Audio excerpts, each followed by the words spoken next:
incredibly loved by everybody. Hyundai IONIQ 5 received a sports version, IONIQ 5N. But not everything is so good with the new Hyundai, and here are some interesting reviews from critics about their first impressions. Ollie Q from Top Gear mentioned that this is by no means a hot hatchback that anyone who loves fast hatchbacks will recognize. I'm not that old, I'm from the 90s, but for me, a hot hatch is 200, maybe 250 horsepower in the front wheels and suspension that kicks ass. And this car is definitely not the same. It has just under 600 horsepower. The suspension is extremely soft and it weighs more than two Mark I Golf GTIs. And on the test side, engineers work around the clock with almost no daylight to maintain these machines in good condition for journalists who came to ride them as long as our stomach holds, due to the present drift mode. But Peter R. Fisher from AutoBuild was completely delighted with the new Hyundai sports car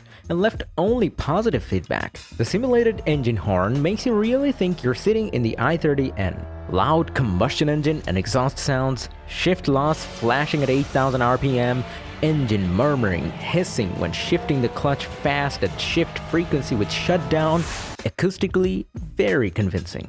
Even the weight of more than 2 tons seemed to have been blown away. You just throw the IONIQ 5N into the corners, into the apex on the gas, and the rear end pushes the car out of the corner most demandingly. Quickly downshifted into 6th gear, downshifted back into 3rd, all at shift frequencies like a combustion engine nowadays. The double XL brakes also work very well and bite hard.